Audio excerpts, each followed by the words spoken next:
Hi everyone, so Jain to all, welcome back, welcome to the Journey Extraordinary. So as you know कि अभी आपका recently एफकेट exam था and उसका आपका answer की भी रिलीज़ हो चुका है अभी. तो उसी के बारे में मैं आज आपके बात करने वाला हूँ and this video is very very important यार, जो भी बच्चे मतलब नेक्स्ट आपके एफकेट की प्रिपरेशन कर रहे हैं, क्योंकि काफ़ी सारी इंपॉर्टेंट चीज़ें मैं वो आपको दिखाऊंगा. ऑब्वियसली मैं इसमें आपके कट ऑफ की बात करूंगा एंड साथ में जो मेरे पढ़ाए हुए क्वेश्चन है जीके के अंदर वो भी मैं आपको दिखाऊंगा, प्लस मैथ्स के भी आपको दिखाऊंगा. एंड कुछ यार बहुत इंपॉर्टेंट चीज़ें हैं जो डिस्कस करनी बहुत ज़रूरी है. आप मेरे पढ़ाए हुए क्वेश्चंस देखते हैं नहीं देखते हैं वो बात की बात है, बट ये चीज़ देख के जाना जो मैं आपको बताने वाला हूँ about the changing pattern and all that, ठीक है ना. Because if you are targeting the next F तो ये सारी चीज़ें आपको पता होनी चाहिए. ओके, कोई बकवास नहीं होगी, डायरेक्टली अपन फैक्ट्स के ऊपर बात करेंगे. ओके, नाउ देखिए यार, सबसे पहली चीज़ तो मैं आपको ये कहना चाहूँगा कि भाई जो आपका, अगर मैं पहले पेपर की बात करता हूँ, ठीक है ना, 4 सेक्शन की बात करता हूँ. सबसे पहले आज मैं पेपर की बात कर रहा हूँ, ठीक है ना. वो तो बाद की बातें हैं, अपन देखेंगे कौन सा क्वेश्चन कहाँ से आया, ठीक है. सबसे पहले देखो मैं रीजनिंग की बात करता हूँ एंड सेकंड मैं मैथ्स की बात करूँगा, थर्ड मैं जीके की बात करूँगा एंड फिर इंग्लिश की बात करता हूँ. नाउ सबसे पहले देखिए रीजनिंग की बात करते हैं. एक क्वेश्चन सभी बच्चों के माइंड में यही आ रहा है, was reasoning tough? I will say yes, it was. जैसा अभी तक आपके एफकेट के अंदर रीजनिंग आ रहा है ना यार, उससे ये काफ़ी टफ आपका रीजनिंग आया था इस बार. एंड देखो यार, मैं चीज़ ये एक्सेप्ट करता हूँ. मैंने उस लेवल के आपको रीजनिंग वाईटी पे नहीं पढ़ाई, ठीक है ना, जिस लेवल के आपके एग्जाम में पूछी गई थी. हालांकि मैंने बैच के अंदर थोड़े बहुत क्वेश्चंस आपके मतलब उस लेवल के पढ़ाए थे, बट द थिंग इज़ कि जिस टाइप से मतलब जैसे स्टेटमेंट में कुछ कुछ क्वेश्चंस आपसे पूछे गए, उस स्टेटमेंट वे में मैंने आपको वहाँ पे नहीं पढ़ाए थे. ना देखिए, ये जो आपका रीजनिंग आया था इसके मल्टीपल फैक्टर्स हैं. तो ये जो पहली चीज़ है ना जो मैंने बताई कि भाई उस लेवल का मैंने आपको क्वेश्चंस नहीं सॉल्व करवाए. जैसे कि मैंने पिछली वन शॉट आपको करवाई थी रीजनिंग की, इसमें मैंने सारे एसएससी के पीवाई क्यू डाले थे, ठीक है ना. ए टू जेड वो सारे के सारे क्वेश्चंस आप चेक कर लेना, सारे के सारे एसएससी के पीवाई क्यू थे. बट देखिए, क्वेश्चंस ऐसा नहीं है कि कुछ आउट ऑफ द बॉक्स पूछा, वो दिक्कत नहीं थी. बट जिस वे से पूछा, और कुछ कुछ क्वेश्चंस ऐसे थे जिनमें आइडिया लगाना यार नेक्स्ट टू इम्पॉसिबल जैसा था उस सिनेरियो के अंदर, ठीक है ना. काफ़ी लेंथी बनाया था. सो सबसे पहले यार मैं इसी चीज़ के लिए आपको सॉरी बोलूँगा कि मैं उस लेवल का आपको कंटेंट प्रोवाइड नहीं कर पाया. एंड मैं अभी के लिए आपको इतना ही प्रोमिस कर सकता हूँ कि नेक्स्ट टाइम मैं जब भी आपको पढ़ाऊँगा, चाहे बैच में पढ़ाओ चाहे आपको वाईटी पे पढ़ाओ, मैं इस चीज़ को और ज़्यादा इंप्रूव करूँगा रीजनिंग के अंदर. बिकॉज ये मेरे लिए एक चैलेंज है एंड ये एक, कहीं ना कहीं देखो यार, ऐसे मानूंगा कि एक तरीके से बैकवर्ड की तरफ ही मेरे को धकेला. एंड आई एक्सेप्ट कि हाँ ये चीज़ हुई है भाई, ठीक है ना. बिकॉज यू नो इस बार वेंडर चेंज हुआ है एंड टीसीएस को पेपर दे दिया था उसने, एडिसल ने, तो उसके बाद में उसी हिसाब से पेपर आया and paper was really tough, है ना. रीजनिंग की अगर मैं बात करूँ तो इट वॉज रियली टफ.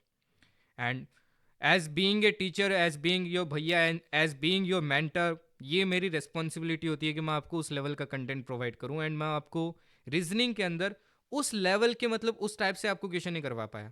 अब देखो यार, इसका एक फैक्टर तो यही था कि अभी तक अपना जैसा एफकेट का पैटर्न था मैं उस पैटर्न को फॉलो कर रहा था.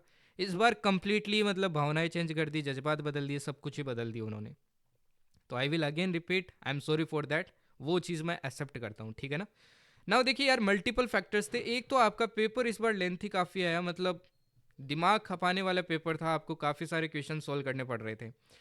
ऐसा नहीं है कि पूरा का पूरा पूरा रीजनिंग टफ आया था. जैसे कि अगर मैं बात करूं, जैसे आपके डाइस वाले 2 क्वेश्चन आए थे, है ना, 2 क्वेश्चन आए थे and both the question were easy और वो मैंने आपको पढ़ाया था. जैसे ब्लड रिलेशन का क्वेश्चन आया था, इट वॉज ऑल्सो ईजी, है ना, वो भी मैंने आपको पढ़ाया था. डायरेक्शन सेंस का क्वेश्चन आया था, एक क्वेश्चन काफ़ी अच्छा लेवल का आया था, ठीक है. बट अगेन अगर आप ओवरऑल प्रिपरेशन करते हैं तो वो क्वेश्चन ईजी था, otherwise that question was typical, आपको प्रॉब्लम दे सकता था. एंड कुछ कुछ क्वेश्चंस ऐसे थे, जैसे कोडिंग डिकोडिंग की स्पेशली मैं बात करूं, इसमें काफ़ी टफ टफ क्वेश्चंस आपसे पूछे गए थे, है ना. इवन जैसे कि मैं एक स्पोर्ट्स का क्वेश्चन आपको रिकॉल करवाता हूं, चक्कर वाला, आपको याद होगा. अब वो चक्कर मैंने आपको जीके में हालांकि पढ़ाया, वो क्वेश्चन तो चलो मैंने करवाया था. बट अगेन सपोज करो कि वो मैंने नहीं पढ़ाया होता, तो अगेन यार वैसा क्वेश्चन को आइडिया लगाना बहुत डिफिकल्ट होता है. नाउ देखिए, अभी तक जितनी बार भी मैं जीके पढ़ाता हूँ आपको एक चीज़ बोलता हूँ कि भाई जैसे 25 क्वेश्चन होंगे, इनमें से मान के चलना कि 3-4 क्वेश्चन के अंदर आप हो सकता है फंस जाओ. बट इस बार ऐसा सीन था कि आप 5 से 7 या फिर 8 क्वेश्चन मान सकते हो जिसके अंदर आप फंस सकते थे. And that's the reality. And one more thing कि यार ऐसा नहीं है कि ये सिर्फ आपके लिए पेपर टफ था, ये सभी बच्चों के लिए ऑलमोस्ट टफ था, ठीक है ना, काफ़ी सारे बच्चों के लिए टफ था, क्योंकि यार सभी लोग ऐसी चीज़ें पढ़ के गए। मैंने तो इवन बाकी प्लेटफॉर्म है उनसे आपको लेवल अप करके वाईटी पे पढ़ाया था, इवन एसएससी के आपके मेंस वगैरह के क्वेश्चंस लिए थे, बट द वे सीडीएस ने पूछे ना वो थोड़ा अलग था। ऐसा जनरली मैंने आईबी एसीआईओ के अंदर देखा, उसमें आपके स्टेटमेंट बेस्ड क्वेश्चन आते हैं जनरली, उसमें मैथ्स में ज़्यादा पूछते हैं, रीजनिंग में नहीं पूछते हैं, बट इन्होंने रीजनिंग में पूछा, मैथ्स में नहीं पूछा। नाउ एक और चीज़ मैं आपको बोलता हूँ, जब भी एफकेट का एग्जाम होता है कि यार मैथ्स एंड रीजनिंग यही आपका क्या करवाएंगे, पेपर क्लियर करवाएंगे, हर बार बोलता हूँ। एंड इस बार तो ये चीज़ बहुत ज़्यादा अप्लीकेबल होती है। क्यों होती है? बिकॉज यू नो कि मैथ्स इस बार बहुत ईजी आया था, मतलब ईजी, एकदम ईजी तो नहीं बोलूँगा, इसको बोल लो आप ईजी टू मॉडरेट, ठीक है ना, ईजी टू मॉडरेट मैथ था। अगर आपने मैथ्स मेरे से पढ़ी थी ना, जैसे कि देखो यार, इसमें मैं एक्सेप्ट करता हूँ कि ठीक है मैंने उस लेवल की आपको क्वेश्चंस नहीं करवाए जिस लेवल के पूछे। मैथ्स में मैं यार गारंटी देता हूँ आपको, विथ प्रूफ दिखाऊंगा कि 20 क्वेश्चंस थे ना, 20/20 मैंने पढ़ाए हैं आपके, 20/20। एंड मैं वन शॉट वाला आदमी नहीं हूँ, आपको मैंने बताया। वन शॉट मैं हालांकि करवाता हूँ सिर्फ रिवीजन के लिए, आपको हर वन शॉट के अंदर मैं चिल्ला चिल्ला के बोलता हूँ यार this is only for revision. मैं आपको पूरा कंटेंट करवाता हूँ। अब मैथ्स में मैंने पूरी 25 समथिंग क्लासेस आपको करवाई थी, हर चैप्टर मैंने आपको करवाया था, चाहे मीन मोड मीडियन हो, कोई सा भी चैप्टर हो, हर एक चैप्टर आपको सोल्व करवाया था। अब जो बच्चा इस बार सोच के देखो आप लोग, सिर्फ वन शॉट करके गया, सिर्फ वन शॉट पे रिलाई होके गया, क्योंकि जनरली ये ट्रेंड चलता है। एंड आई टोल्ड यू कि यार ये गलत है कि सिर्फ वन शॉट पे बच्चे रिलाई करते हैं, उनको बोला ही जाता है एक्चुअली कि यार वन शॉट कर लो पेपर पूरा सोल्व हो जाएगा, 20/20 कर लोगे, ये कर लोगे, वो कर लोगे, ऐसा नहीं होता यार। बिकॉज यार मैथ्स भी एक ऐसी चीज़ है ना यार, उसको आपको बेसिक से सीखना पड़ता है, हर एक चीज़ को सीखना पड़ता है। एंड मैं ये नहीं बोल रहा आप मेरे बैच में थे तभी ये 20/20 कर पाते, अगर आप वाईटी से भी करके गए हो ना यार, सारे ये 20/20 क्वेश्चन आप कर सकते थे। तो जो जो बच्चा मैथ्स प्रिपेयर गया करके गया ना, उसने लीड ले ली इस बार इस पेपर के अंदर। क्योंकि देखो रीजनिंग तो मैक्सिमम बच्चों का खराब ही हुआ है, क्योंकि पेपर ही ऐसा आया था, बट मैथ्स तो ऐसा था ना, अगर आपने अच्छे से पढ़ाई की तो कर सकते थे। नाउ थर्ड देखो, अगर मैं जीके की बात करता हूँ, जीके में देखो यार, आई विल से कि वही और ऑलमोस्ट आपका लेवल था, मॉडरेट लेवल था, ठीक है ना, वही कुछ क्वेश्चंस आपके स्टेटमेंट बेस्ड पूछना, ठीक है। तो वैसे सही कुछ सीन था, ज़्यादा आपके कुछ चेंजेस नहीं था, वही डिफेंस के क्वेश्चन पूछे जा रहे थे, अवार्ड्स के क्वेश्चन आ रहे थे, डेज का क्वेश्चन आया था आपके, है ना। तो ऑलमोस्ट ऐसा था कि आप लगभग 14 से 15 क्वेश्चन, 14 क्वेश्चन तो कर सकते थे अगर आप स्टार्टिंग से पढ़ रहे हैं, ठीक है। हाँ, रिसेंट के लास्ट के 15 दिन पढ़े हो तो भाई क्या ही कर पाओगे, क्योंकि चीज़ें ही आप रिकॉल नहीं कर पाओगे। ओके, ठीक है। अब इसके भी देखो मैं प्रूफ दिखाऊंगा, समथिंग अराउंड मेरे पढ़ाए हुए से यार 15 से 16 क्वेश्चन आए हैं, ठीक है ना, 15 to 16 क्वेश्चन आए हैं, जो मैंने आपको प्लेलिस्ट प्रोवाइड की थी यूट्यूब के ऊपर, प्लस जो बैच में मैंने पढ़ाया उससे आपके इतने क्वेश्चन आए। क्योंकि मैं दो ही चीज़ आपकी बच्चों को बोलता हूँ कि एक तो बैच वाली चीज़ें करो, एक वो वाली चीज़ें करो, उससे आपके इतने क्वेश्चन बन जाएंगे। और अपना टारगेट मेरा देखो, जीके में टारगेट था कि एटलीस्ट 10 से 12 क्वेश्चन बने, तो अपना देखो जीके में इस बार ज़्यादा बन गया, but reasoning again I will say कि टफ आया था, ठीक है। Now if I talk about English, English में भी देखो यार पैटर्न थोड़ा ना, मतलब वो नहीं है कि लाइक क्वेश्चन का वो चेंज किया है कि यार इस क्वेश्चन में जैसे क्लोज टेस्ट आता था, क्लोज टेस्ट नहीं पूछ रहे हैं अब, या फिर उसके नंबर कम कर दिए, ऐसा कुछ सीन नहीं हुआ है, वो सारी चीज़ें आ रही है। बट इस बार थोड़ा थोड़ा कहीं कहीं आपके पूछने का तरीका चेंज कर दिया, जैसे कि आपने देखा होगा फिलअप्स वगैरह आ रहा है या फिर क्लोज टेस्ट आ रहा है ना। आपने वहां पे देखा होगा कि इस बार क्या दे रहे हैं, दो दो ब्लैंक के साथ आपको क्वेश्चंस दिए थे, तो मतलब थोड़ा सा वहां पे भी देखो लेवल अप किया आपके। होमोनिम्स भी देखो एक अलग तरीके से आपको पूछा, चार चार ब्लैंक के साथ में आपको पूछ रहा था होमोनिम्स वगैरह, ठीक है। एंटोनिम सिनोनिम्स की बात करूं तो इस बार ऐसे वर्ड्स थे कि कुछ कुछ आप लाइक कर सकते थे, बट अगेन ये चीज़ तो मैंने आपको पहले ही बोली थी, अगर आप मेरे को फॉलो कर रहे हो, कि यार इंग्लिश के जो एंटोनिम सिनोनिम्स वगैरह आएंगे उनमें आप एलिमिनेशन नहीं लगा पाओगे, डायरेक्ट पता है तो कर लोगे। तो कुछ वर्ड्स थे जैसे साइकोफेंसी वगैरह हो गया आपके, तो वो वर्ड्स आप कर सकते थे, 3-4 वर्ड ही मैं मानूंगा टोटल में से, जितने भी इडियम्स फ्रेजेस वगैरह सब मिला के मैं अगर बोलूँ तो 3-4 आप कर सकते थे, बाकी ग्रामर वगैरह आप अटेम्प्ट कर सकते थे। बट इंग्लिश अगेन आपका लगभग मॉडरेट लेवल का था, ठीक है ना, मॉडरेट से डिफिकल्ट मान के चलो कि इंग्लिश भी मॉडरेट से डिफिकल्ट था। तो ओवरऑल अगर मैं पेपर की बात करूँ तो इस बार देखो यार आपका पेपर थोड़ा मॉडरेट से टफर साइड पे था, ठीक है ना, मॉडरेट से टफर साइड पे, अगर मैं पिछले वाले से कंपेयर करता हूँ। नाउ द थिंग इज कि यार देखो अपन सबसे ज़्यादा रिलाई करते हैं मैथ्स एंड रीजनिंग पे, ठीक है। अगर रीजनिंग ही टफ आ गया, जो अपना सबसे मतलब स्ट्रॉन्ग पॉइंट होता है कि भाई 25 क्वेश्चन है, कोई 25 करके आएगा, कोई 23 करके आएगा, कोई 22 करके आएगा, अगर वही टफ आ गया तो ऑब्वियस सी बात है ना भाई, वहीं पे लेवल चेंज हो जाता है आपके पूरे पेपर का। सो यार, रीजनिंग वॉज लिटरली टफ, मतलब ऐसा था कि क्वेश्चन कुछ डिफिकल्ट थे, मतलब उनमें आपको काफ़ी सोचना पड़ रहा था। एंड कुछ यार देखो यार, मैं ऐसा नहीं है कि सिर्फ अपने साइड से कुछ गलती हुई है, कुछ मैं एग्जामिनर पॉइंट ऑफ व्यू से मैं बताऊंगा यार। जैसे कि देखिए, इमेजेस काफ़ी जगह आपकी जूम होके आ रही थी, तो बच्चों को स्क्रॉल वगैरह करना पड़ रहा था, उसमें भी काफ़ी टाइम कंज्यूम हो रहा था, और कनेक्ट भी नहीं कर पाते अपन चीज़ें उतने जल्दी। तो मतलब जो यूआई वगैरह था उनका, वो इतना अच्छा नहीं था ना, इंटरफेस वगैरह इतना अच्छा नहीं था, उसके कारण भी काफ़ी बच्चों को डिफ़िकल्टी हो रही थी। एंड आई हैव सीन कुछ कुछ जगह तो ऐसा भी सीन हुआ है यार, 5 5 10 10 10 मिनट आपके पेपर लेट स्टार्ट हुआ है। ये कुछ ही सेंटर में हुआ है, मतलब ना के बराबर सेंटर में हुआ है, बट ऐसा भी हुआ है। तो आई थिंक कि यहाँ पे भी थोड़ी थोड़ी यार दिक्कतें हुई, ठीक है ना। नाउ देखिए, मैं आपको दिखा देता हूँ कि मेरे पढ़ाई से कितने क्वेश्चंस आए, बिकॉज यू नो कि अगर आप मेरे को नेक्स्ट टाइम फॉलो करोगे तो एक बात तो यार ऑब्वियस ही है, सभी लोग दिखा रहे हैं, तो मैंने कितनी मेहनत की और उससे कितने क्वेश्चंस आए, वो भी यार मैटर करता है, राइट। कुछ अगर गलत चीज़ें हुई तो कुछ चीज़ें सेलिब्रेट करने वाली भी बनती है, आपको भी पता है। एंड जो भी बच्चे मेरे से मैथ्स पढ़े हैं, वो दिल पे हाथ रख के एक बार बता दो कि भाई मैथ्स के आप सारे क्वेश्चन सोल्व कर पाए कि नहीं कर पाए, फर्स्ट क्लास से जो देख रहे हैं, ना कि वन शॉट वाले, ठीक है ना। वन शॉट वाले बच्चों से बात नहीं कर रहा हूँ। जैसे देखिए, अगर मैं एक्सरसाइजेज वगैरह की बात करूँ, मैं आपको स्टेटिक पार्ट इसीलिए करवाता हूँ, स्टेटिक एक्सरसाइजेज पूछ लेते हैं, इंद्रधनुष किसकी है, मैंने आपको करवाया है, ये इंडियन एयरफोर्स और यूके के बीच में होता है, ठीक है। आपको मैंने वीर गार्जिन करवाया था, देखो इसके अंदर आपके वीर गार्जिन भी आया था। ईस्टर्न ब्रिज भी मैंने आपको करवाया था, ईस्टर्न ब्रिज भी आया था आपकी। डेजर्ट नाइट भी करवाया था, उसका एक अलग से स्क्रीनशॉट लगाना पड़ता, तो वो मैंने नहीं लगाया, ठीक है। तो जीके के अंदर देखो क्वेश्चन आए थे। जैसे ये सेकेंड वाला देखिए, शांति बिल। शांति बिल, अगर आपने मेरे मोक दिए, देखो इस बार मैंने मोक भी आपको डिफिकल्ट दिए थे। क्यों दिए थे यार डिफिकल्ट? बिकॉज मेरे को ये थोड़ा थोड़ा लग रहा था कि यार एडिसिल वगैरह कुछ पेपर करवा रहा है, तो कुछ ना कुछ करके छोड़ेगा। हालांकि देखिए, मैंने अगेन आई विल से कि रीजनिंग उस टाइप से नहीं दी थी, मैं क्वेश्चन डिफिकल्ट दे रहा था रीजनिंग में। एंड मेरी अगर कट ऑफ की बात करूं, तो जनरली एवरेज कट ऑफ की अगर मैं बात करूं आपकी मोक की, तो वो समथिंग अराउंड कितनी रह रही थी आपकी, 115 से लेके 125 तक कट ऑफ रह रही थी। बाकी प्लेटफॉर्म के आप मॉक देख लो, आपको सब हलवा मिल रहा था। मेरे को जब मैं मॉक देता था तब भी बच्चे बोलते थे, गालियाँ देते थे कि आप कुछ भी मॉक बना रहे हो, इतना डिफिकल्ट आता ही नहीं है, इतना डिफिकल्ट कुछ होता ही नहीं, आप खुद बता दो एक बार, खुद भी आप जेन्युइन चीज़ें देखना। बिकॉज मैंने तो मेरी मिस्टेक्स एक्सेप्ट कर लिया, अब आप भी एक्सेप्ट कीजिए उस चीज़ को। मैंने एक वॉइस मैसेज में भी बोला था कि यार अभी तो आप हलवा खा लो, एग्ज़ाम में जाके आपको करेला ही खाना पड़ेगा, एंड वही हो गया एक्चुअली।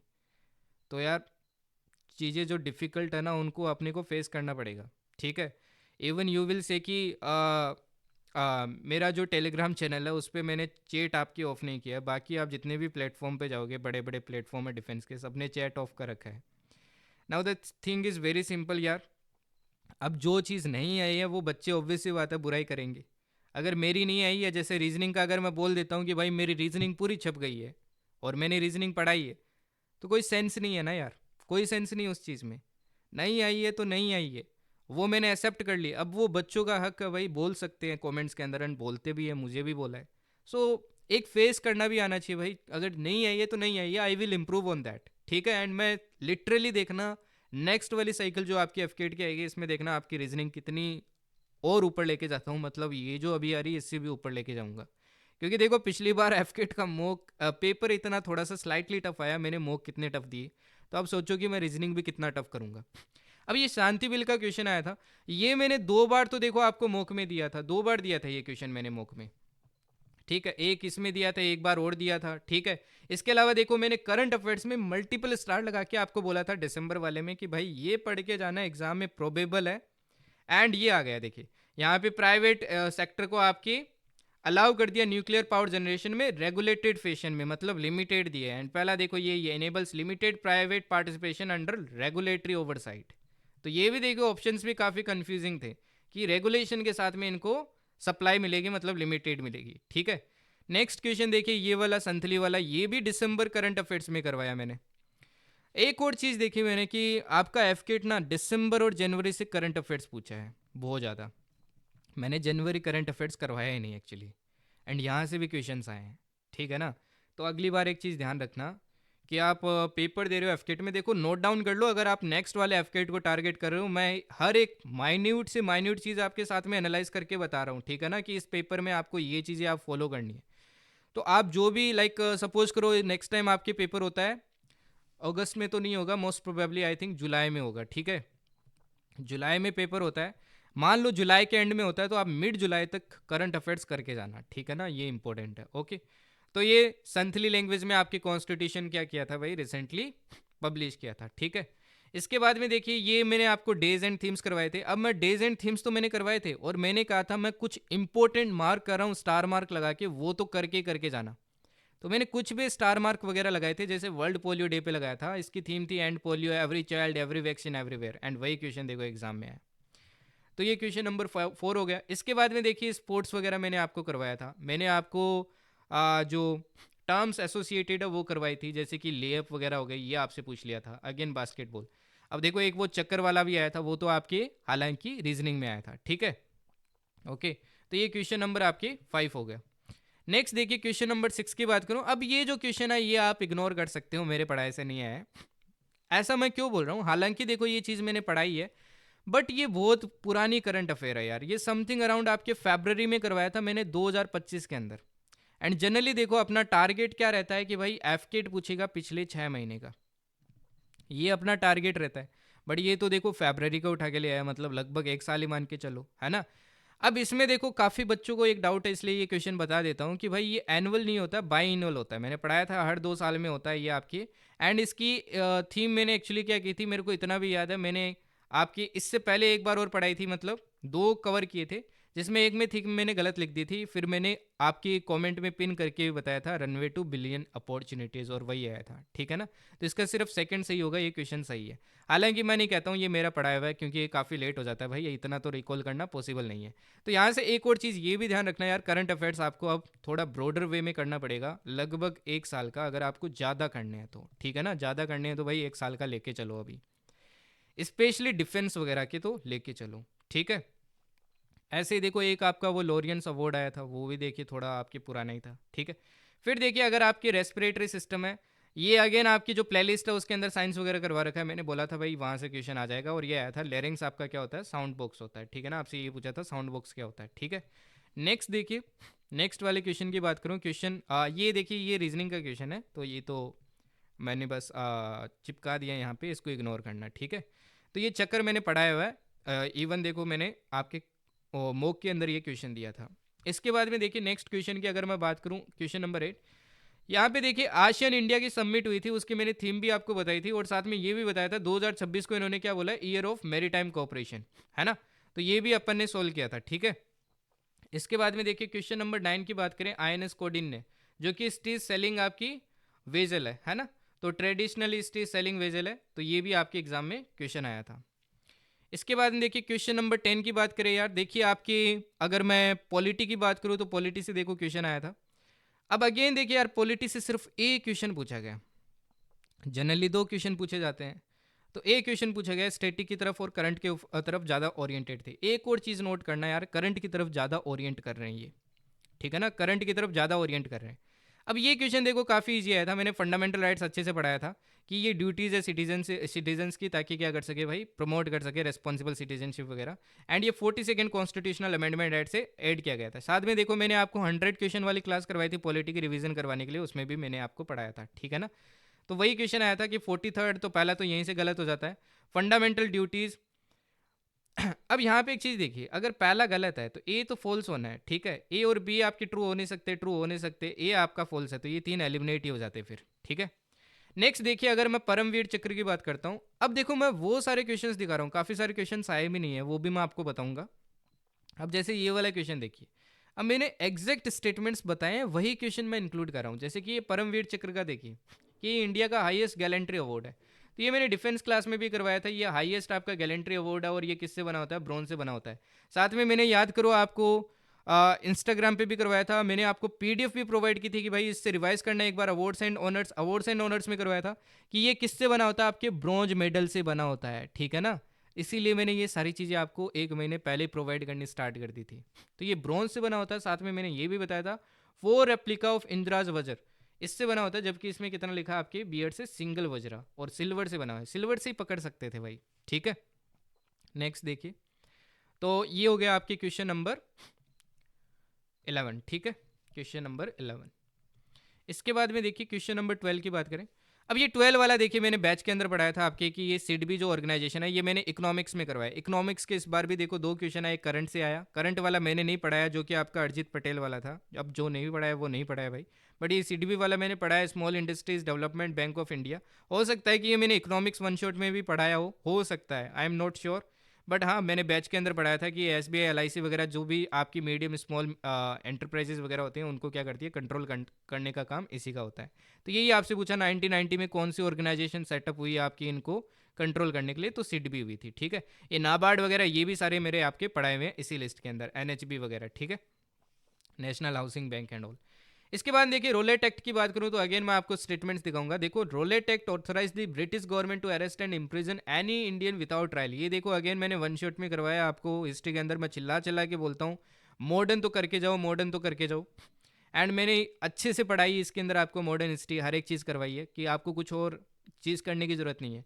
अब इसमें मैंने बताया था कि विदाउट एनी ट्रायल आपकी क्या किया जा सकता है, इम्प्रिजन किया जा सकता है किसी भी आदमी को, इंडियन को। तो पहला स्टेटमेंट यही बोल रहा है, तो पहला तो सही है।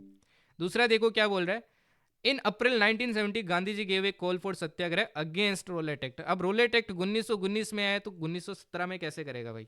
ठीक है, नाउ अगेन देखिए ये वाला क्वेश्चन, ये क्वेश्चन 13 हो गया, ये क्वेश्चन 14। अब देखो ये एक टिपिकल क्वेश्चन है जो पता नहीं कैसे आपके आ गया इस बार। ठीक है ना, अगेन ये देखिए ओल्ड क्वेश्चन है, मैं अगेन इसको कंसिडर नहीं करता। ठीक है, क्वेश्चन 15 है, इसको मैं कंसिडर नहीं करता।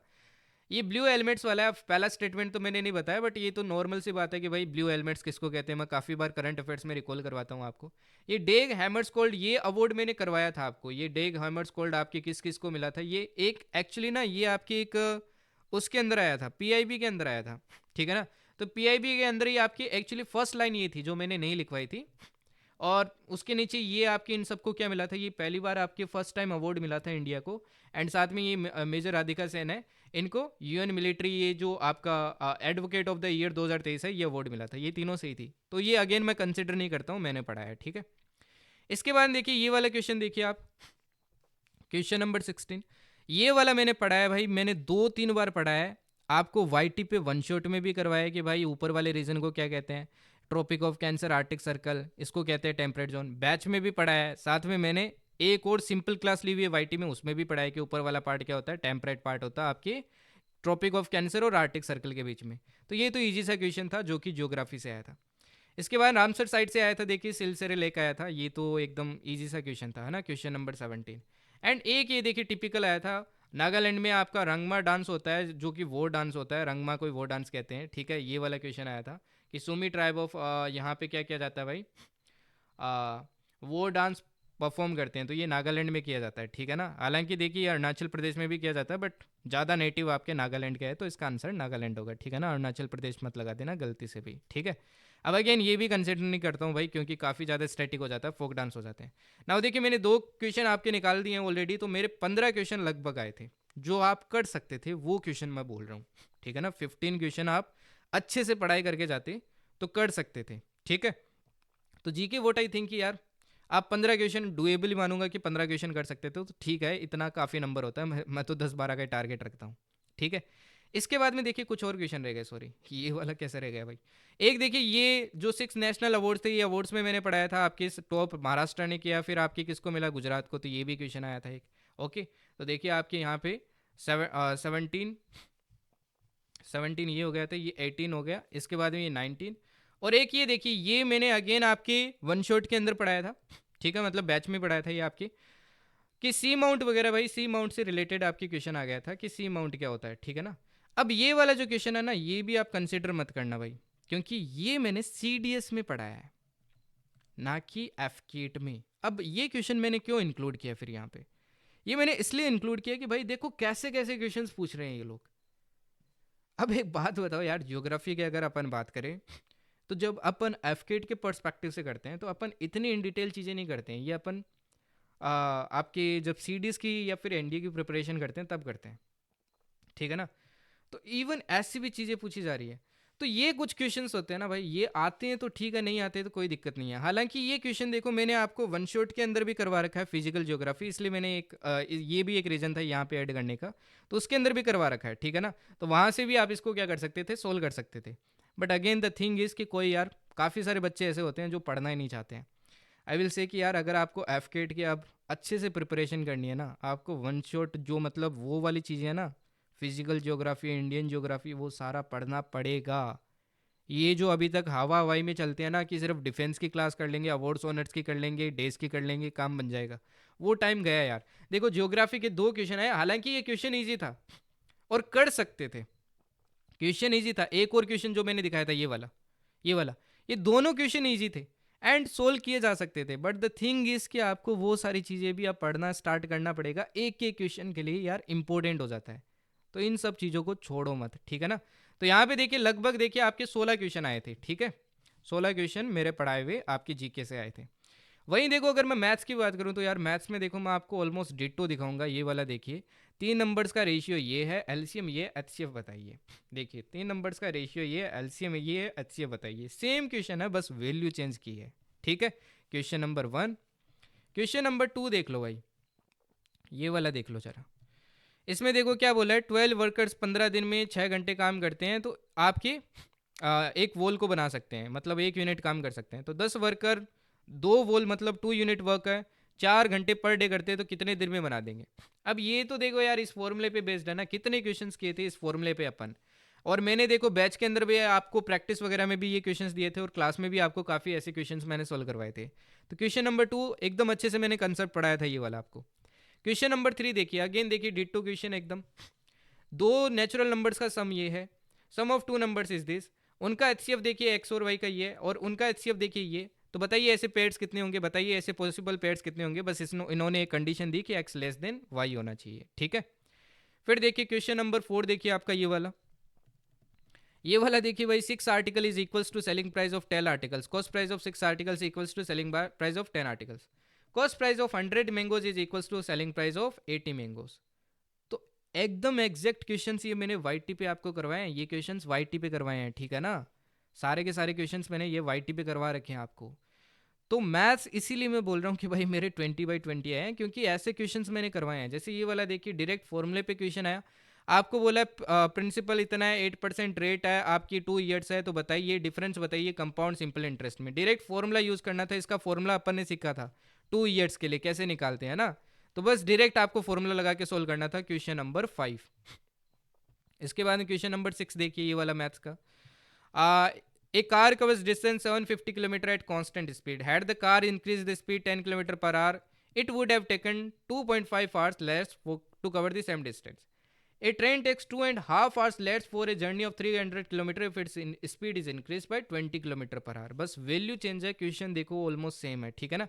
हालांकि देखिए इस क्वेश्चन में आपके क्या पूछा है, how much time will it take to cover a distance, time पूछा है, जबकि इसमें स्पीड पूछा है, बस फर्क इतना ही था। अब ये मैंने वाई टी पे भी इस टाइप का एक क्वेश्चन करवाया था, और बैच के अंदर भी आपको मैंने प्रैक्टिस शीट वगैरह में दिया था। अब प्रैक्टिस शीट में देखो मैं लिमिटेड क्वेश्चन देता हूँ आपको, बट अगेन सिलेक्टेड क्वेश्चन होते हैं, ठीक है। तो ये देखिए क्वेश्चन नंबर 6। इसके बाद में ये देखिए क्वेश्चन नंबर 7, वाई टी पे करवाया था आपको कि 4 सेंटीमीटर साइड के क्यूब कितने क्यूब बनाए सकते हैं अगर अपन एक क्यूबॉइड है जिसकी ये साइड्स है, इसको मेल्ट करें। देखो सेम इक्वेशन है, बस थोड़ा सा इन्होंने पता है चेंज क्या ऐड किया कि क्यूबॉइड है उसकी ये साइड है, इसको मेल्ट करके अपन ने क्यूब बनाए, ये इसकी साइड है, ठीक है। अगर 10% मटेरियल लॉस हो जाए, बस ये कंडीशन ऐड की, मतलब इसका जो वॉल्यूम निकालते हैं अपन, मैंने कंसेप्ट आपको पढ़ाया था कि वॉल्यूम हमेशा सेम रहेगा। वॉल्यूम निकालेंगे, उसको 10% कम कर देंगे, 90% equals to n times of इसका वॉल्यूम कर देंगे, वैल्यू आ जाएगी आपकी, ठीक है। 172.8 समथिंग आएगी आपकी। फिर देखिए क्वेश्चन नंबर 8, ये वाला क्वेश्चन देख लीजिए। अब ये चैप्टर तो मैंने आपको वो टिपिकल से टिपिकल क्वेश्चन करवाए थे और एकदम इजी आया था। इवन मैंने ये आपको ये भी बोला था √3, √2, √5 इनकी वैल्यूज़ आपको पता होनी चाहिए, और मैंने लिखवाई भी थी आपको क्लास के अंदर। तो ऐसे क्वेश्चंस भी देखो मैंने आपको सॉल्व करवाए थे कि आपको हाइट वगैरह निकालना हो या फिर कुछ भी निकालना हो, तो ये भी मैंने आपको वाई टी पे करवाया था। तो अगेन ये वाई टी की क्लास है, ठीक है। ये वाला देखिए क्वेश्चन नंबर 9 देखिए, A can complete a work in 10 days, B 15 दिन में कर सकता है, वो 5 दिन काम करते हैं, फिर सी क्या करता है, रिमेनिंग वर्क 2 दिन में करता है। तो बताओ सी अलोन कितने में करेगा। ये देखो same question, A and B can do a certain week in this and this days, they work for 5 days, remaining work was done by C alone in this. तो देखो सेम वैसा ही क्वेश्चन है, बस इसमें लास्ट में अलग पूछ लिया, निकलेगा उसी तरीके से, ठीक है।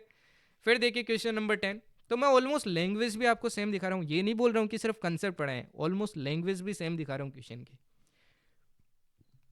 अब ये वाला क्वेश्चन देखिए जरा। मेहुल ने क्या किया, ये बाय किया, ठीक है। राघव को 20% लॉस पे बेचा, राघव ने देखो रिपेयर में 600 रुपये लगाए, फिर फरहान को 25% प्रॉफिट पे बेचा। तो बताइए सेलिंग प्राइस। एक्स ने देखो वाई को बेचा 540 रुपये में विथ 20% लॉस। वाई ने इस पे 170 रुपये का रिपेयरिंग किया और बाद में जेड को बेच दिया। विच एक्स वुड हैव गेन 24%। तो बताइए प्रॉफिट कितना हो। इसमें प्रॉफिट पूछा है, यहाँ पे आपको सेलिंग प्राइस पूछ लिया, बट क्वेश्चन सेम है, ठीक है ना। नेक्स्ट देखिए, ये वाला क्वेश्चन देखिए, क्वेश्चन नंबर 11। अब ये वाला देखिए कितना इजी क्वेश्चन है कि भाई एक में 2% की इम्प्योरिटी है, दूसरे में 8% की इम्प्योरिटी है, दोनों को मिलाते हैं तो 6.5% की होती है। अब मैंने आपको पढ़ाया भाई, जब भी ऐसे रेश आप क्या लगाओगे, एलिगेशन अप्रोच लगाओगे। आपको फाइनली पूछा है कि what percent of total mixture of the flour came from the second mill. Second mill से बताइए कितना आया। तो आप यहाँ पे जो रेशियो निकलेगा वो क्या रेशियो निकल जाएगा, इन दोनों के वॉल्यूम का निकलेगा, volume of first solution second solution. तो देखो जब आप रेशियो निकालोगे तो यहाँ पे कितना आएगा 4.5 आएगा, और यहाँ पे कितना आएगा आपके 1.5 आएगा। पॉइंट से देखो पॉइंट हटेगा, 1:3 आ जाएगा, ठीक है। बट अपने को क्या पूछा, सेकंड वाला बताइए। सेकंड वाला what percentage of the total mixture of the flour came from second mill. Second से देखो कितना है 3 यूनिट्स, टोटल कितना है 4 यूनिट्स, मल्टीप्लाई 100 किया तो आंसर क्या आ गया अपना 75%। अब ऐसे भी देखो अपन ने क्वेश्चंस काफी सारे किए थे इस टाइप के, ठीक है। नेक्स्ट वाला देखिए क्वेश्चन 12। अब ये देखिए एकदम अगेन सेम क्वेश्चन है। अब इसमें दो क्वेश्चन पूछे, एक ही क्वेश्चन के अंदर दो क्वेश्चन पूछे, ये बड़ा देख के घबराना मत, क्वेश्चन दो पूछे इसमें। देखो अगेन देखो आपको बोला है mixture of two sugar solution contain 6% sugar, दूसरे वाले में क्या है 60% शुगर है। The overall sugar concentration in the mixture is 43%, ठीक है। 43% क्या ओवरऑल आपकी कंसेंट्रेशन है दोनों को मिक्स करने वाले पे। और ये कितना बनता है आपके 150 लीटर बनता है, 150 लीटर। तो आपसे पूछा है what is the quantity of the second solution use, तो ये सेकंड सॉल्यूशन की क्वांटिटी बतानी है। तो ऐसे क्वेश्चन देखो अपन ने किया है, ए सॉल्यूशन ऑफ ठंडा शरबत हैज 15% शुगर, अनदर में देखिए 5% आपके शुगर है।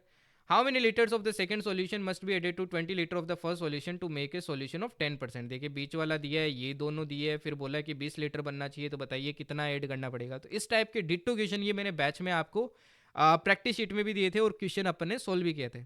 नेक्स्ट वाला क्वेश्चन देखिए, question number 13।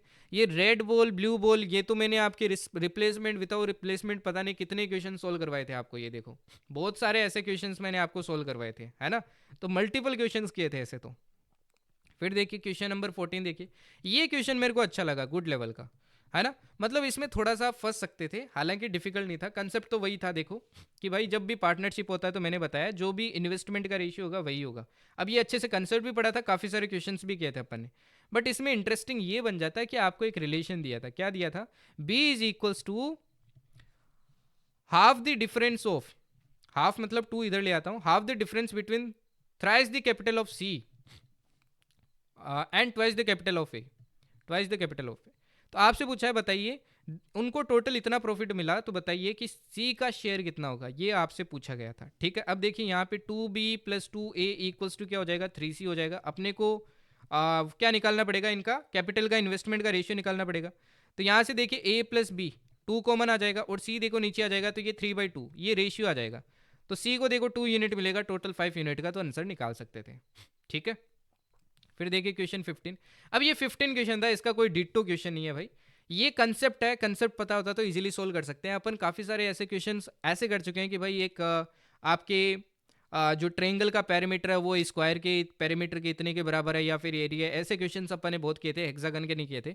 But hexagon diagram आपको मैंने बैच में भी अच्छे से एक्सप्लेन किया था और वाईटी पे भी किया था कि भाई इसकी हर साइड क्या होती है, ऐसे होती है, और 6 इसमें इक्विलेटरल ट्रेंगल बनते हैं, तो इसलिए 6 टाइम्स ऑफ इक्विलेटरल ट्रेंगल का एरिया हो जाता है। तो एरिया का फॉर्मूला सिखाया था। अब देखो कितना ईजी क्वेश्चन था कि regular hexagon has the same perimeter as square whose side is 36 metre. अब क्या दिया है कि रेगुलर हेक्सागन का जो पेरीमीटर है वो किसके बराबर है, as a square who side is 36, मतलब 4 × 36 विल बी इक्वल्स टू क्या होगा 6s। इसकी साइड तो ऐसा ना, यहाँ से देखिए एस की वैल्यू निकलेगी, फिर क्या निकाल लेंगे, यहाँ पे पुट करके एरिया निकाल लेंगे, ठीक है। नेक्स्ट क्वेश्चन देखिए जरा, क्वेश्चन नंबर 16। अब इनकम एक्सपेंडिचर अगेन बेसिक का क्वेश्चन है, इसका मैंने एकदम डिटो क्वेश्चन नहीं करवाया, हालांकि देखिए इस टाइप के आपके इंक्रीमेंट वगैरह के मैंने क्वेश्चंस करवाए थे, बट कंसेप्ट आपको एकदम अच्छे से पढ़ाया था, ये क्वेश्चन आप कर सकते थे, मल्टीपल ऐसे क्वेश्चन अपन ने किए थे, ठीक है। फिर देखिए क्वेश्चन 17। अब ये मेन मोड मीडियन पे तो मैंने आपको एक प्रॉपर क्लास करवाई थी, एंड सबसे बड़ी चीज़ मैंने यही बताई थी कि भाई जब भी मीडियन वगैरह निकालो आपको असेंडिंग ऑर्डर में कन्वर्ट करना है। अब देखो ये डेटा दिया था, बोला है कि इसका मीडियन पी है, पहले इसको असेंडिंग में ऑर्डर में कन्वर्ट कर लो, जो मिडिल वैल्यू होगी वो इसका मीडियन होगा, तो पी की वैल्यू निकल गई। फिर बोला 16 की जगह 19 आ गया, 16 की जगह 19 लिख दो, 13 की जगह 31 आ गया, 13 की जगह 31, अगेन देखो उसको अरेंज करो, और बोला कि इसका मीडियन क्या है, क्यू है, अगेन मीडियन निकाल लो। फिर दोनों मीडियन आ गए, उसका अर्थमेटिक में निकालना, मतलब दोनों का सम करके 2 से डिवाइड करना था। ऐसा क्वेश्चन देखो मैंने बैच में भी आपको प्रैक्टिस शीट में दिया था, सेम इसी टाइप का क्वेश्चन है कि भाई डेटा क्या कर दिया, इंटरचेंज कर दिया, ठीक है। नेक्स्ट देखिए क्वेश्चन 18। अब क्वेश्चन 18 की बात करूं तो ये वाला क्वेश्चन देखिए सिंप्लीफिकेशन का है, सिंप्लीफिकेशन के मल्टीपल क्वेश्चंस किए थे, हालांकि ये क्वेश्चन तो बहुत इजी पूछा था, सिर्फ आपको पॉइंट हटा के नीचे जीरो वगैरह लगा के आपको सोल्व करना था, तो ये तो काफ़ी इजी था। ये भी इजी क्वेश्चन था, टफ क्वेश्चन नहीं था, 1/6 बन जाता ये, और ये क्या बन जाता 4 इंटू, ये कितना बन जाता भाई आपके 6 इंटू 6 बन जाता, राइट। तो 6 इंटू 6 बनता, तो आप उससे सोल्व कर सकते थे, फर्दर पावर 4 वगैरह लगती तो सोल्व हो जाता है। ऐसे भी अपन ने काफ़ी मल्टीपल क्वेश्चन किए थे, तो ये तो सिंप्लीफिकेशन वाले क्वेश्चन थे। इवन ये वाला क्वेश्चन देखिए मैंने आपको आइडेंटिटीज वगैरह सारी लिखवाई थी, और साथ में अगर आपको याद हो मैंने ऐसे इक्वेशन सोल्व करना भी सिखाया था कि भाई ए इंटू बी आपको दिया हो, ए बी आपको दिया हो, ए स्क्वायर प्लस बी स्क्वायर दिया हो, आप कैसे सोल्व कर सकते हैं। अपन ने अगर आपको याद हो स्क्वायर रूट का मैंने क्वेश्चन सोल्व किया था आपके रेशनल नंबर का, उसमें मैंने ऐसा सिखाया था कि आप कैसे कर सकते हो, ये मैंने वाईटी में भी सिखाया था, बैच में भी सिखाया था, एंड उसी टाइप का देखिए सिंप्लीफिकेशन था। ये सिंप्लीफिकेशन है, ये तो अपन प्रोसेस में यूज़ करते हैं, तो आपने डायरेक्टली उन्होंने क्या कर लिया, ये क्वेश्चन पूछ लिया, हालांकि आपको आइडेंटिटीज़ वगैरह पता होनी चाहिए थी, तो ये क्वेश्चन भी आप सोल्व कर सकते थे ना। यहाँ पे देखो एक चीज़ देखने वाली पता है क्या है मैथ्स के अंदर, मैथ्स में इस बार आपके नंबर सिस्टम, मतलब नंबर सिस्टम की अगर मैं बात करूँ, सिंप्लीफिकेशन प्लस एचसीएफ एलसीएम, इनसे मिला के 5 क्वेश्चन आए, आपको पता है, इनको मिला के 5 क्वेश्चन आए। अच्छा टीएसडी से इस बार देखा आपने कोई क्वेश्चन दिखा, एक क्वेश्चन, हर बार कितने क्वेश्चन आते हैं, चार चार पाँच, तीन तीन चार चार क्वेश्चन आ जाते हैं, दो दो तीन तीन चार चार क्वेश्चन आ जाते हैं, ठीक है। टाइम एंड वर्क की बात करूँ तो वहाँ पे ठीक है डिसेंट नंबर आए। मिक्सचर एलिगेशन से देखो जनरली एक क्वेश्चन आता है, इस बार 2 क्वेश्चन पूछ लिए, इस बार 2 क्वेश्चन पूछ लिए आपसे। इसके अलावा देखो अगर मैं बात करूँ आपके बाकी चैप्टर्स की, तो जो आपका परसेंटेज वगैरह वहाँ पे भी उतनी ज़्यादा वेटेज नहीं रखी है, प्रॉफिट लॉस में भी उतनी वेटेज नहीं रखी है ना। इन चैप्टर से देखो एक एक क्वेश्चन ऐड कर रहे हैं, जैसे प्रोबेबिलिटी का एक कर दिया, आपके आपके हाइट एंड डिस्टेंस का एक कर दिया, आपके जैसे कि ये हो गया आपकी वॉल्यूम एंड सरफेस एरिया गया, उससे भी एक क्वेश्चन ऐड करें, तो नए टॉपिक्स हैं उनसे तो देखिए सबसे एक एक क्वेश्चन आ रहे हैं, और इन सबसे देखिए आपकी वेटेज वगैरह थोड़ा फोकस करना कि किधर क्या पूछा जा रहा है आपकी, ठीक है ना, किधर क्या पूछा जा रहा है, तो ये चीज़ें आपको पता होनी चाहिए यार। नेक्स्ट अगर एग्जाम आप टारगेट कर रहे हो तो आपने एक चीज़ देख ली होगी भाई कि मैथ्स तो यार देखो मैं कहूँगा कंप्लीटली रिलाई करो, बट एक और चीज़ है जो मैं आपको बोलूँगा, and now let's talk about cut off, that is कि मैथ्स में भी एक थोड़ा आप सोच समझ के चलना, मैं अभी से आपको बोल रहा हूँ कि भाई टीसीएस एग्ज़ाम करवा रहा है, हो सकता है कि मैथ्स में भी आपको लाइक स्टेटमेंट वाले क्वेश्चन देखने को मिल जाए कभी ना कभी, मे बी नेक्स्ट टाइम या फिर उस टाइम, ठीक है ना। जैसे आईबी में आता है, आईबी एसीआईओ में आता है ना, वैसे हो सकता है कि आपको स्टेटमेंट वाले क्वेश्चन देखने को मिल जाए, दो दो पहला स्टेटमेंट करेक्ट है दूसरा भी करेक्ट है, वैसा क्वेश्चन भी आ सकता है, तो ये बात ध्यान रखना, ये नोट डाउन कर लेना, ठीक है। अब देखिए यार मैं कट ऑफ की अगर बात करूं, सो मैंने आपकी इस बार वोटिंग वगैरह करवाई थी आपके आंसर की वगैरह के बाद में, तो वोट आई फील कि कट ऑफ देखो यार इस बार अगर मैं बात करूं तो मैथ्स इस बार इसी था, बट द थिंग इसकी काफ़ी बच्चों को ना मैथ्स का फियर होता है, तो वो मैथ्स को लीव ही कर देते हैं और अच्छे से प्रिपेयर नहीं करते हैं ना। मल्टीपल फैक्टर्स को कंसिडर करने के बाद में, जैसे कि रीजनिंग है, रीजनिंग को हर बार एकदम ऐसे मान के जाते हैं कि भाई रीजनिंग एंड मैथ्स क्या करवाएगा, पेपर क्लियर करवाएगा, एंड रीजनिंग बच्चे पहले से ऐसे सोचते हैं कि इवन वन शॉट करके चले जाते थे तो भी पेपर निकल जाता था, तो इस बार रीजनिंग ने धोखा दे दिया, तो ऑलमोस्ट बच्चों को वहीं पे सबसे ज़्यादा ठेस पहुंची है। वोट आई थिंक अब कट ऑफ देखो इससे नीचे भी जा सकता है, वोट आई थिंक कि cut off will be something around आपके 107 टू 115, इसके बीच में कहीं ना कहीं या फिर इसके आसपास ही आपके लाई करेगा, बहुत ज़्यादा हाई नहीं जाएगा। The reason is very simple यार, अभी तक जितने भी एफकेट के एग्ज़ाम हुए हैं, एंड वोट आई फील कि ये वाला एग्ज़ाम है, इसमें जो मतलब कंडीशंस है, जैसे कि रीजनिंग टफ आया है, मैथ्स आपके ठीक है, इजी आया, बच्चे कर सकते थे, मतलब काफ़ी सारे क्वेश्चंस कर सकते थे। जीके जैसा आता वैसा ही है, इंग्लिश थोड़ा सा टफ आया है। तो वो सारे फैक्टर्स कंसिडर करके मैंने ये डिसाइड किया। ना देखो एग्जैक्ट आपको कट ऑफ तो एग्जाम में जब रिजल्ट आएगा तभी पता चलेगा। बट ये जितना मेरा एक्सपीरियंस है अभी तक का, जितना भी, और मैंने जितने भी बच्चों के आपके अटैम्प्ट्स वगैरह देखे, उसके हिसाब से बता रहा हूँ। हो सकता है कि इससे नीचे भी चला जाए। अब कुछ बच्चे ऐसे भी होंगे भाई जिनके आपके 100 के अराउंड मार्क्स होंगे, एंड दे विल से कि इतना थोड़ी जाएगा, इतना नहीं जाएगा। या फिर किसी के बहुत अच्छे होंगे तो वो बोलेगा इतना कम थोड़ी जाएगा, इतने तो इतने हो गए। नाउ द थिंग इज़ यार, यही रियलिटी है। एंड बाकी तो अपने को रिजल्ट आएगा तभी पता चलेगा। मैं भी प्रेडिक्ट ही कर सकता हूँ, बाकी eight the and final cut off तो तभी पता चलेगी, ठीक है ना। तो कट ऑफ आपकी इतनी रहने वाली है। Now the way ahead, I will say कि भाई जिनका देखो यार सेफ जोन की मैं बात कर रहा हूँ, जिनका 120 प्लस है ना यार, वो लोग AFSB की प्रिपरेशन स्टार्ट कर दो, ठीक है ना। 120 या फिर 125 मान के चलो सेफ्टी के लिए। अभी 125 प्लस है, वो AFSB की प्रिपरेशन अभी से स्टार्ट कर दो। मैंने ऑलरेडी आपको एक फ्री बैच करवा रखा है, जर्नी एक्स्ट्राऑर्डिनरी एप्लीकेशन डाउनलोड करना, वहाँ से फ्री बैच कर सकते हो। बाद में किसी भी कोचिंग में जाना है, कोई सी भी कोचिंग, चाहे कितने भी लाख की जाओ, कोई दिक्कत नहीं है। उससे बेस्ट आपको कंटेंट नहीं मिलेगा, ठीक है ना। और मैं आपके फ्री बैच भी अनाउंस करूँगा जल्दी, ठीक है, as usual. And second thing, जिनका देखो यार 125 से कम है, तो उनको मैं बोलूँगा थोड़ा सा वेट कर लो। और जिनका यार देखो 100 से भी कम है ना, उनको क्लियरली बोलूँगा कि यार प्रिपरेशन नेक्स्ट वाले की अभी से स्टार्ट कर दो प्लीज़। लास्ट टाइम का वेट मत करो। आई रिपीट, लास्ट टाइम का वेट मत करो। वन शॉट पे रिलाई करना छोड़ दो। एंड जो मेरी तरफ से मेरी मेरी गलतियाँ हैं, जैसे मैंने बताया भाई, रीजनिंग मैंने उस लेवल का आपके नहीं पढ़ाया, आई एक्सेप्ट, एंड मैं उन चीज़ों पे इम्प्रूव करूँगा और आपको और बेटर कंटेंट प्रोवाइड करूँगा। जीके में तो अपना ठीक ही कंटेंट आया था ऑलमोस्ट, एंड मैं थोड़ा और उसको रिफाइन करने की कोशिश करूँगा। मैथ्स में अपने कोई दिक्कत नहीं थी, इंग्लिश में भी मैं ट्राई करूँगा इस बार और एफर्ट्स लगाऊँ, और आपको उस टाइप की मैं फीलिंग दे सकूँ मॉक्स वगैरह के अंदर, ठीक है ना। तो मैं उन सब चीज़ों पे इम्प्रूव करूँगा। बाकी आप सभी लोग यार सपोर्ट बनाए रखना। तो definitely I will work on all those things, okay. But साथ में आप भी इन चीज़ों पे काम करना स्टार्ट करो, अपने अंदर भी गलतियां देखो और उन पे काम करना स्टार्ट करो, तभी आप और बेटर कर पाओगे। अदरवाइज अच्छा नहीं परफॉर्म कर पाओगे, ओके। अब वे हाइट की बात करूं तो यार रीजनिंग को हल्के में मत लो, एंड वो दुनिया से बाहर आ जाओ कि FK अब बहुत ईजी आएगा, लास्ट के 15 दिन पढ़ेंगे, 30 दिन पढ़ेंगे, और ये लास्ट में जो कंटेंट ले लेके बैठते हो आप, ये वाली शीट कर लेंगे, वो वाली शीट कर लेंगे, इसी से क्वेश्चन बन जाएंगे सारे के सारे। ये जो भी यार, जो भी चला रहे हैं, जैसे भी चला रहे हैं, इन सबको छोड़ दो यार। स्टार्टिंग से प्लीज़ प्रिपेयर करना स्टार्ट करो। मैं तो जब पहला बैच स्टार्ट किया था पढ़ाना, तब से चिल्ला रहा हूँ कि भाई स्टार्टिंग से पढ़ो, स्टार्टिंग से पढ़ो, चाहे सेल्फ से पढ़ो, किसी का बैच भी मत ज्वाइन मत करो, YT से करो, जो करना आपको करो, क्योंकि at the end decision is yours. But please starting से पढ़ो, FCAT की रेस्पेक्ट करना स्टार्ट कर दो। At the end you are going to be officer. Mistakes accept करो और उन पे काम करना स्टार्ट करो, बिकॉज आप किसी और को ब्लेम करोगे, उससे कोई बेनिफिट नहीं होने वाला है, आपका ही नुकसान होने वाला है। बिकॉज यू नो कि अगर आपको अपना एग्जाम निकालना है तो आपको खुद खुद को ही उस पर काम करना स्टार्ट करना पड़ेगा, ठीक है ना। बाकी सारी चीज़ें चलती रहेगी।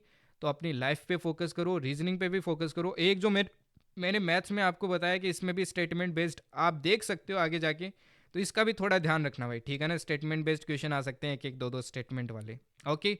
जीके की अगर मैं बात करूं तो थोड़ा करंट पे ज़्यादा रिलाई करना स्टार्ट कर दो। एंड जितने भी मैंने आपको कंटेंट करवाया, प्लीज़ अभी से कवर करना स्टार्ट कर दो, अगर आप पढ़ रहे हो तो, ठीक है ना। YT से मैंने बोला है, ठीक है। YT पे जितना भी करवा रखा है, प्लीज़ वो NCERT वगैरह वाला तो आप कवर करना अभी से स्टार्ट कर दो, ताकि वो क्वेश्चंस तो फिक्स हो जाए। जैसे कि स्पोर्ट्स का स्टैटिक वगैरह पार्ट हो गया, आपके अवार्ड्स का स्टैटिक पार्ट हो गया, ये सारी चीज़ें कवर करना स्टार्ट कर दो, क्योंकि वो तो सदाबहार चीज़ें आपके एग्जाम में आनी ही आनी है, ओके। तो ये सारी चीज़ें यार पढ़ना स्टार्ट कर दो। एट द एंड इंग्लिश की बात करूँ तो इंग्लिश में तो देखो यार, जितना पढ़ोगे उतना ही कम है, प्रैक्टिस ज़्यादा करो, जितना प्रैक्टिस कर सकते हो। एंड डिफरेंट वेराइटी के क्वेश्चन भी अब आप प्रैक्टिस करना स्टार्ट कर दो, ठीक है ना, okay.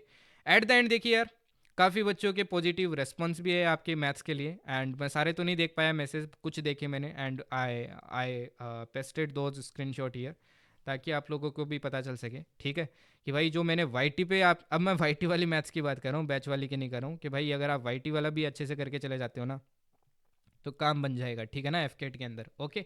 And eight the and यार, काफ़ी सारे बच्चे जो न्यू बैच की पूछ रहे हैं, तो देखिए यार, न्यू बैच में थोड़ा सा टाइम लगेगा इस बार, मेरे को काफ़ी सारी चीज़ें चेंजेस करने हैं, स्पेशली रीजनिंग वगैरह के अंदर, थोड़ा और इसको एडवांस लेवल पे लेके जाना है। तो अपना जो न्यू बैच है, वो अपना वुल्फ पैक होगा, एंड वुल्फ पैक होगा, सॉरी, जो कि अपना नेक्स्ट स्क्वाड्रन है इंडियन एयरफोर्स के अंदर। एंड इसकी देखिए मोस्ट प्रोबेबली जो डेट है समथिंग अराउंड आपकी 10 से 12 रहेगी, मैं अपडेट कर दूंगा जब भी आपका एडमिशन ओपन होगा, एक बार बिफोर द रिजल्ट एंड एक बार आफ्टर द रिजल्ट आपके ओपन होगा। एंड मेरा टारगेट देखो इस बार यही बैच में रहेगा, चाहे आपका वाई हो चाहे बैच हो। आई विल अगेन अपोलोजाइज कि यार रीजनिंग मैं उस लेवल के आपके नहीं पढ़ा पाया, but I will improve on this thing and I will show you कि what journey extraordinary could do. And आप कहोगे कि हाँ जर्नी एक्स्ट्रा ऑर्डनरी थोड़ा अलग है, and I will prove that. चाहे वो रीजनिंग हो चाहे आपका वो इंग्लिश हो, इन दो में मैं थोड़ी और स्ट्राइड्स आपके लेने वाला हूँ, ठीक है ना। आपको मज़ा आएगा साथ में पढ़ के, चाहे आप वाई पे देखना चाहे बैच में देखना। ये सिर्फ उनके लिए जो बैच वगैरह का पूछ रहे थे। ओके, बाकी देखिए यार पढ़ाई स्टार्ट कर दो, अभी सी डी एस है नेक्स्ट, अभी अपन सी डी एस पे फोकस करेंगे कल से, ठीक है, क्योंकि यार एफ तो हो चुका है एंड मुझे मेरी गलतियाँ पता चल चुकी है, आपको आपकी गलतियाँ पता चल चुकी है। बाकी चीज़ें छोड़ो एंड अभी सी डी एस पे फोकस करना स्टार्ट कर दो, जिसका एन डी है वो एन डी पे फोकस करना स्टार्ट कर दो, आगे वाले टारगेट पे फोकस करो वरना वही छूट जाएगा। एंड अगेन वन शॉट पे कंप्लीटली रिलाई मत करो, एन सी आर टीज वगैरह पढ़ना स्टार्ट करो, ठीक है। बाकी do your best and I hope मेरी जर्नी कहीं ना कहीं आप लोगों को हेल्प की होगी, चाहे वो जी की हो चाहे आपका मैथ्स हो। थैंक यू एंड जय हिंद।